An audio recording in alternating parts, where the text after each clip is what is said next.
Ladies and gentlemen, today is June 29th, 2016, and this is the KNKL Show, episode 299, where we learn to be better artists. My name is Kienan Lafferty, and I would like to welcome you to another show. Today we are going to be jumping back into our good old D.VA piece. This is where I left you guys off last week, so if you'd like to go back and take a look at how we got to this point, this is part 4 of the series. Click on that piece right there, but today what we're going to be focusing on is this, adding all of our final After Effects. Little things like zooming in here, like take a look at this. Oh, look at that awesome texture that's in D.VA's suit there, yet it's not drawn through the entire thing. How did I do that? Well, it's a cool little trick I'm going to show you guys. As well as, like, you can see the noise filters in here. I'm going to teach you guys about noise. I'm going to teach you about color correction. Really subtle things that you can do to improve the basic overall feel of your piece at the very end. Now, before we get into that, we need to take a stroll down a very special place, and that is, of course, the lovely lane, because you guys have been being awesome and submitting your awesome art. So if you'd like to go take a look at these for yourself, oh, don't want to scroll that fast. No, yeah. And Facebook does seem to be working a little bit better, but I'm still going to close down this window as soon as I'm done showing this because I don't want it to crash the computer. But yes, type that in, KNKL fanart at tinyurl/whatever, and like the page, submit your art, and get featured on the show, of course, because you guys are awesome. By the way, I love that new Nico. Love that Nico fan art, Alicia. Thank you so much for that. Alrighty, people. With all that out of the way, let's go ahead and get into today's tutorial. And we're going to start off with a couple things. So yeah, just getting back into this, I want to make sure that I properly tease you guys with what we're going to be learning today, okay? And that is, specifically, probably the biggest thing that I'm going to teach you guys today, probably the coolest thing, is this effects layer, or whatever, all the mysteries that lie within this mysterious folder called effects. And it's only about like 7 layers, and it actually didn't even have to be that. Probably could have only been condensed to 3. But yeah, that's all the rim lights that are happening here. And you might wonder how I put those on there and how I made them look so natural and nice. And don't worry, I'm going to teach you guys that. Okay, and I got my notes here. We're also going to be talking about layering. Oh yeah, layer advantages. And that has to do with final lighting of your piece. So let's take a look here, say at the mech. Do you notice this cast shadow that's coming from D.VA's hair there? Well, actually, I didn't end up painting it like that. I did not end up painting the piece like that, but rather, this is a layer. This is a completely duplicated layer, right? That's like really bright, and then I just mask it out. And then it creates shadows, and we're gonna be getting into that too. And last but not least, color correction and all that good stuff. Okay, so now that you've been properly teased, let's go ahead and get into the actual time-lapse. Get into the time-lapse. And let's do a little bit of reflecting here, because the piece is done.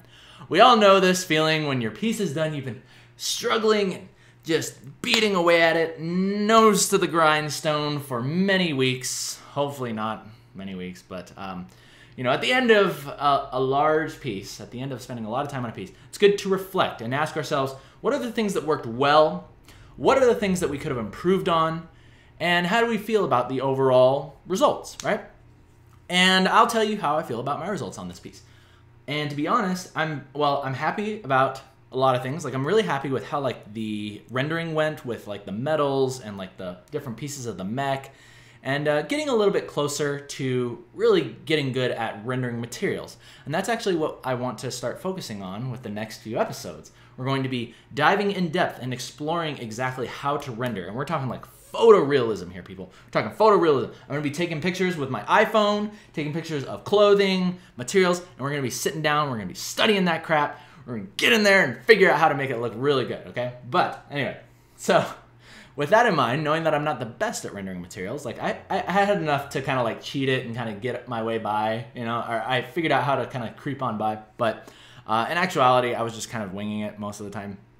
And I see all these artists nowadays that are just so good at materials. They're so good. It just looks so nice. And it honestly makes me quite jealous. So I'm like, you know what? I need to focus on getting better at that stuff. I need to focus on really rendering my materials. So that's what we're going to be focusing on these next coming weeks. But yeah, I look at this and it's like, I'm happy with the materials, but I know that I can push it to the next level. I know that I can do better. And second of all, I went into this original piece, for those of you guys have been... For those of you who've been watching this entire series, you would know that this actually started out as just like a study for a Korean girl. Like, I was just drawing a Korean face. And then eventually I turned it into D.VA, because I'm like, hey, D.VA's from Overwatch, she's Korean, so let's just turn it into a D.VA piece. And what that ended up doing was I started with that instead of like having a vision. I didn't really have a vision for this piece, but rather the piece just kind of came together. And not that there's anything wrong with that, but I tend to favor a lot more, I tend to favor pieces that are like have a plan from the very beginning. You have a blueprint from the very beginning, aka thumbnails. I know that I didn't do a thumbnail on this, okay? And this is what happens. Like, oftentimes your pieces will turn out good, yes, like you're happy with them, or the colors can be nice, the rendering can be nice, but overall, the piece, I would say, is actually quite flat. It's actually quite flat. You know, it's just D.Va, it's like a portrait piece, right? It's D.Va standing there with the mech, and that's cool. But I like pieces that convey like motion and have like more depth to them, and even more importantly, can tell a little bit more of a story, right? And this piece, unfortunately, I mean, other than D.Va as a character, doesn't really tell much of a story.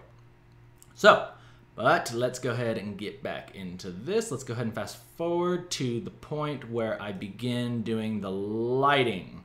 Played around with a couple different backgrounds. I ended up just going with a simple background. Let's see here. Yeah, just like literally a very, very simple background. And this, the reason why I did this was because I wanted something to be there, but I didn't want it to take up too much attention. Originally, it was just going to be a flat color. Like, I was literally just going to have it like be like a straight gray. Like, I think it was just going to look like this with a little bit of a light on it, like with a little bit of this gradient light coming down. And that looks okay. But again, it just kind of contributes more to that flat feeling of the piece. So overall, I was happy with this. But it's something that definitely could have been solved if I had more of a blueprint, more of a thumbnail, better idea of what I wanted the piece to look like at the end, okay? So we're getting into adding those color effects on there, or color correction layers on there. And I think this is a good time to go ahead and segue into our actual tutorial, a real-time tutorial, okay? Because I know that you don't really learn much from seeing me do it in hyper time. Hyper time. So the first thing we're going to talk about is, of course, the effects layers. Okay, so let's go ahead and get rid of this layer. Let's get rid of the noise layer, and let's get rid of the. Okay, so let's go into the effects, and let's zoom out so you can actually see what I'm pointing at. Okay, so here we go.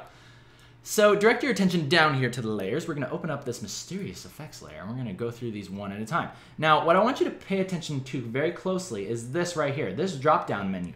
Pay attention to what each of these layers is set as. For instance, this one is set as hard light, and so is this one. So technically, when you have these two types of layers right next to each other, you can condense them. But for this one, I mean, we'll just leave them. We'll leave them, and we'll dissect them one at a time. Okay, so layer 8, let's take that off. What does that actually entail?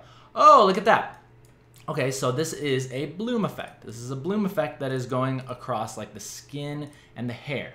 And I talked to you guys about this. Why do I add that in? This is to simulate light being completely blown out, right? The sunlight or whatever light source is hitting the side of D.Va here. It is so bright, right? The exposure is turned up enough so that way we can see the light on her face. But see, technically, all of this is in the shadow. All of this is in the shadow. I mean, we have like light here. This is like a different light source, like a front ambient light. But this light is much brighter and much more intense. I thought of it as like the sunlight kind of coming in through a window, or maybe like an opening door on Watch Point Gibraltar or something like that. Okay, so anyway, the light hitting the side of her head is so blown out because we have opened our lenses, right, so much that the light is now turning a bright white. And then this helps to, the bloom effect, I'm sure you guys are familiar with this, it's in a lot of video games now. Whenever there's a very bright light, there's this spill of light that happens, and it appears to glow. So that is what that layer is doing. That's the hard light layer. So we get rid of that, get rid of this. Hey, look at that. We also have bloom happening on the green parts, these green lights. Okay, and let's take a look at what color I'm actually using. What color is it that I'm actually laying on there? You can see that the bloom layer is actually like this kind of desaturated green. It's kind of like this desaturated green. Actually, I think it's more like this, but I'm just pressing lightly with it. So don't be afraid of going, like, you don't have to paint the exact same color. Like, you don't have to paint that color. Sometimes I'll paint like a darker color, and that looks really nice as a bloom. But try this out for yourself, okay? So, and again, the way that I'm doing this is I'm setting it to hard light. Hard light seems to work very, very well. And see, look, that's me painting with a dark color, and this is me painting with a brighter color. See, so sometimes the lighter color, if it's too bright, it can be too intense. So the way that you drop the intensity is darken the color a little bit. And you get something right in the middle there. See? So that's what that one is. Take that one off. Okay, now we're getting into, okay, this is just a normal layer. This is a normal layer, kind of playing up a little bit of stuff in the ears and behind her head. There's another little bloom layer. Again, a lot of this stuff, it could have been condensed. Like this is just the same type of layer that was earlier. So it's that bloom layer or the light spill layer. Okay, but this is the most important one that I want to talk about. This one and this one. Okay, guys. So I've taught you guys about rim lighting, right? And I've taught you that when you have a bright light shining on the side of the character, it's going to turn white. Isn't that interesting? So you might go into your drawing and say, hey, I learned this awesome new technique from KNKL. And he said, I just need to paint this white color on the side of my characters, right? On the side of my characters, and it's going to look awesome. Yeah, and so then you do something like this, and you're like, it doesn't quite look as cool as like everything else, right? When you add all those other layers on there, like the spill and the bloom and all that stuff, it doesn't look quite the same. So you can't just paint white. You can't just paint white and expect it to work. However, this is where the cool trick comes in. And that is the most important one. And that is, I would say, start with something like this. Start with a white color. But then what you want to do is you want to create a layer behind it. And this is going to be called your transitionary color, or basically the fall off. I guess you could call it the rim light fall off. Okay? Rim light fallout, right? Okay. So, and in this case, I've chosen this orange. Now, why have I chosen that? Well, let's take a look at these two layers together. So when I put this light on top, and then we have the fall off happening right here, do you see how now that looks so much more natural to have this white color, and then especially in here, especially right here. Do you see how nice that looks to go from this very bright white, and then it goes to like this very warm orange back to this blue? That type of transition is very, very pleasing to the eye. And the reason why I've chosen orange here is because we're working with sunlight, which is a warm light. Similar, and here's the cool part, is that see this fall off color that I've chosen here? I can easily go into the hue tool and I can change this. And by changing this fall off color, see I'm just moving the hue shifter around. By changing this fall off color, I am technically changing the color of the light. And of course, the actual material that it's interacting with too will affect it some. Like say right here, check out this fall off color. See, it's moving towards more pink as opposed to orange. But in general, think about using your fall off color as the color of your light, or like a darker color of your light, okay? So here's an example of how that would work. So I would paint my white color first, and then I would create a new layer. And I would say, okay, let's do our fall off, okay? Let's go ahead and choose that orange, right? Because we're working with a warm light. Go ahead and hit okay. And for this, I like to use my soft brush, just a regular good old soft brush. And go ahead and use a soft brush for your eraser too. And then all you do is you go in and you paint right behind it. And see how that now affects, just very, very subtly, just paint the edges of your rim lights. And just like magic, you will notice that, I don't know why that's orange there, that must have been a mess up or something, but it's supposed to stay white. In fact, can I paint that back? Oh yeah, that should have stayed white. But anyway, so see, now your fall off allows this to look a lot more natural, a lot much more like natural, maybe, yes.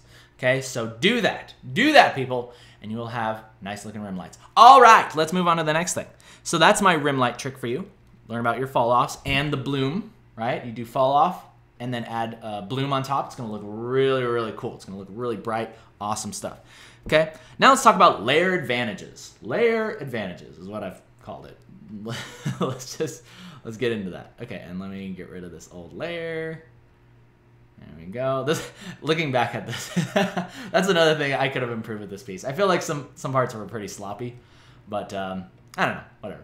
I'm not the most clean artist in the world. And I know some of you are saying that and be like, what is he talking about? This looks awesome, right? But no, it's like the artist is the hardest critiquer or you're the worst critic on yourself. And you look at it and it's like, oh, it's so terrible. It's so messy. I could have done so much better. The materials.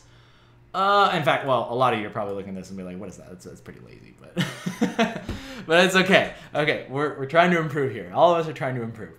Okay, so let's move on to layer advantages before we get to the texture thing, because that's the very last thing, and that's probably the thing that I have the least confidence in. But it's a good kind of segue into what we're going to be learning.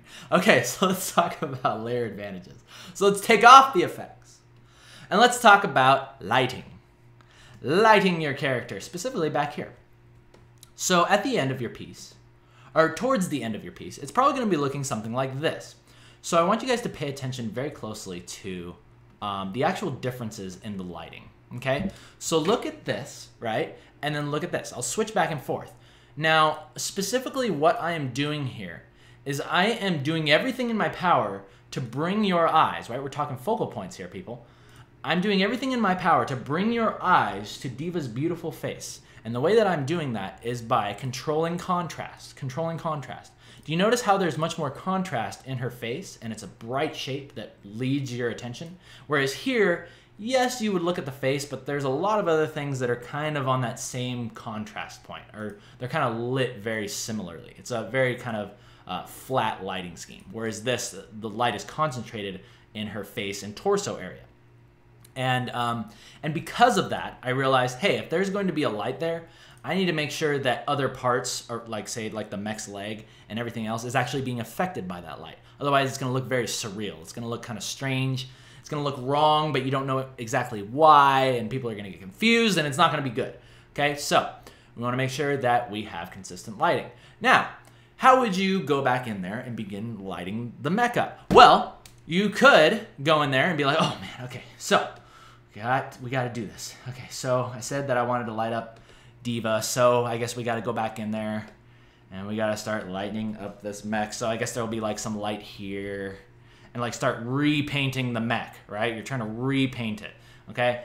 And I would highly recommend that you don't do this. Don't ever do this, because the problem with this is that you've already gone in there and you've rendered all this stuff out. You've rendered out the leg. You've rendered out this part of the mech, right? The only thing that you need to do is you need to make it lighter. You need to make it lighter. Now, how would you do that? Well, we could also just make a new layer. We could duplicate the layer and make everything bright. Make everything bright. Wow. But now this looks like it's some trippy thing that should be sprayed on the side of a van, right? And we don't like that. But a mixture of the two. A mixture of the two will work, okay? And that is where our mask comes in. The mask comes in and basically allows us to light our piece. So pay attention down here. Look at this layer that I'm clicking on and off. This is our lit layer, but it's just a duplication of the previous layer, and I kicked up the brightness and then put a mask on it. So now that I've thoroughly confused you, let me demonstrate that real time. So, oh, this is a perfect example. Look at this. This is basically how the drawing looked before I lit up the mech. See how all the light is basically like radiating off of D.Va and she looks like she's glowing? That's not how I wanted this piece to look. I wanted it to look like there was a spotlight or like an ambient front light that was affecting her and part of the mech. So here's what I'll do. So I just duplicated the layer down here by hitting Control-J. Then I'm going to go up here to Adjustments, Brightness, Contrast. And then I'm going to lighten up this entire thing. I'm going to lighten up this entire thing, okay? To the point where I think, okay, that's probably how this light, imagine the light that's shining on D.Va's face is shining on the mech. How would that actually look? How would that affect it, right? And this is for the whole thing, right? Just get it, and I'm like kicking up the brightness like really high here. Sometimes you can even, like if it doesn't get bright the first time, just go into Brightness, Contrast again, double brighten it. You can go up to this point, right? So get to a point that you like, right? And you can even go in there and you can do like image adjustments and you can do like color balance, because say like, oh, this looks good, but D.Va's mech is a little bit more pink. We need to push our highlights more towards like the reds. See, so maybe something like this would work, right? And this is all just in, I'm just adjusting how the light is going to be affecting the parts of the mech that I want to make this work with, okay? So once you've gotten to this point, you say, hey, that looks nice. Okay, but now we need to actually like kick this back, right? We need to kick this back to the point where it'll look proper, okay? So the first thing that I want you guys to do, oh, and I totally snuck this one by you. Let me go ahead and delete this and do this over again.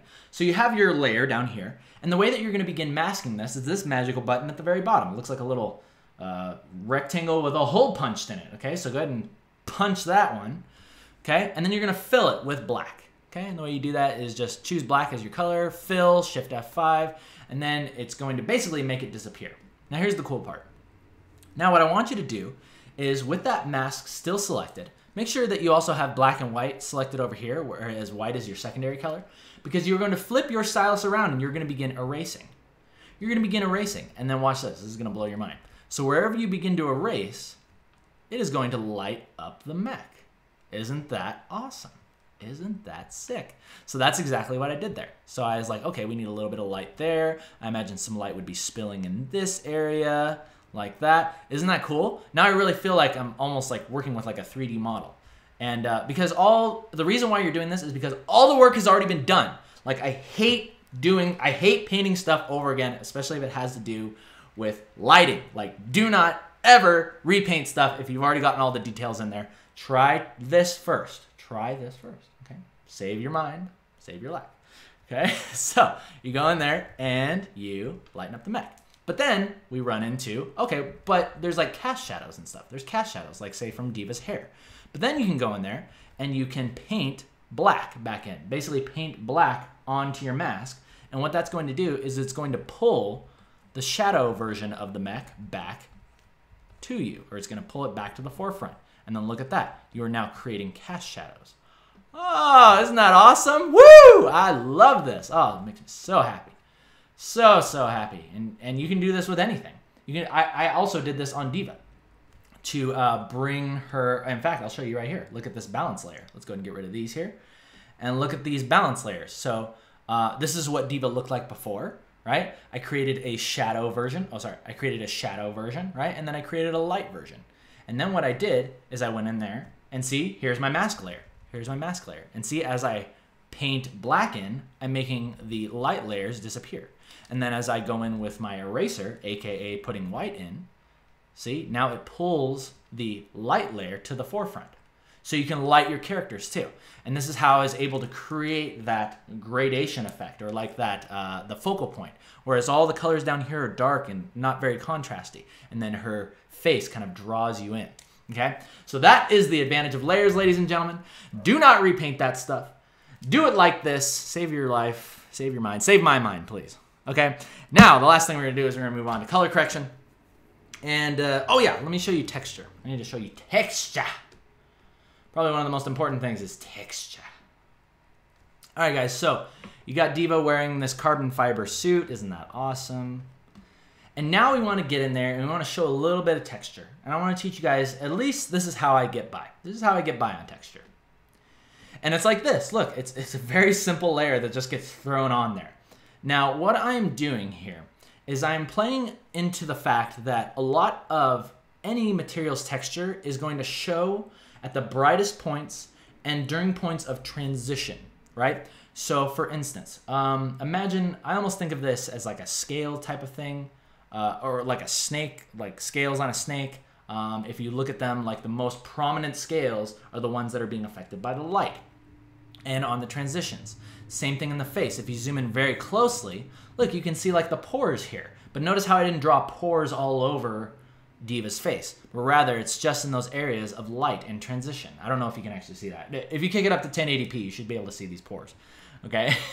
So that's how I like to think about my texture, is not painting every single little carbon fiber in this thing, right? We're not going in there and doing one of these things. Oh, and this will lead into choosing your color.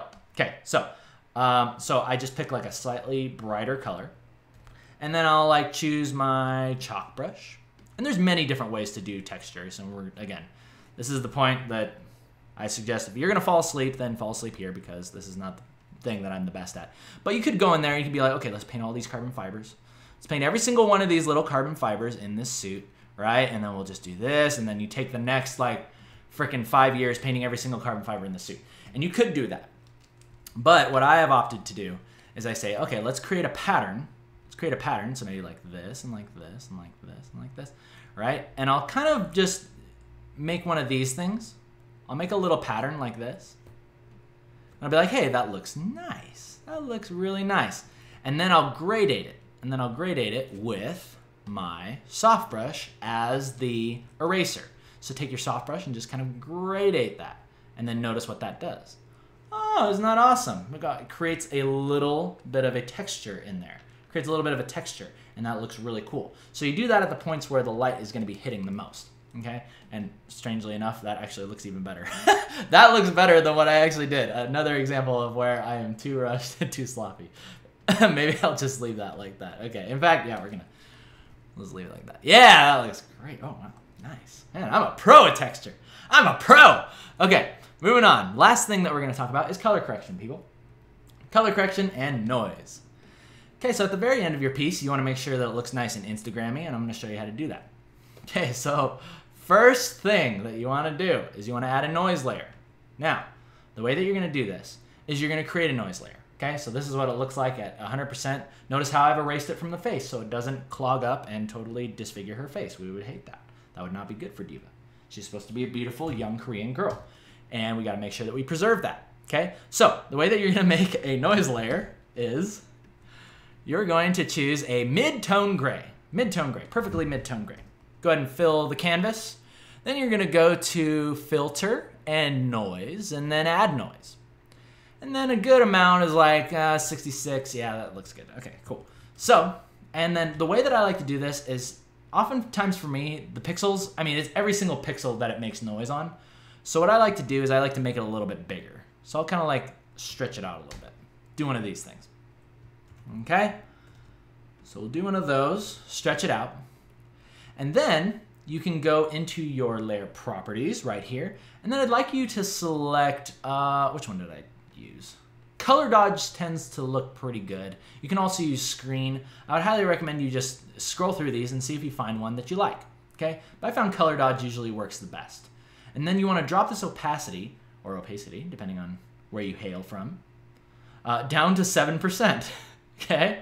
And then, same thing here. Remember our masks? We're going to punch that hole in our mask thing there, put that, or press that button, that magical button, and then you're going to go in with your soft brush, and then see how this affects her face. See, it looks all weird. It looks like she's got some sort of skin disease. We want to make sure that that is a little less prominent there, okay? And amongst other areas. It doesn't look good if, here's a tip for you. It doesn't look good if your noise layer goes through the whole piece. It just makes it look like it was like drawn on sand or something. Also, another little tip of advice is go into your noise layer and desaturate it just a tad bit. Because see, if it's too saturated, it's a little too noisy. A little less saturation looks really good. Okay? And then I go in there, and I like to think about the noise as being like, it's like strategic where you want to place it. So you can now use your, oh, in fact, let me kick this up just a little bit more so that way you can see it. This is just for demonstrative purposes, the monster purposes. And that is, yeah, just to show you how I am thinking about my noise. So I like to keep it in areas of, I don't know, actually I don't really have a perfect setup for how I like to do my noise. But the only thing I will say is be cautious about using it everywhere.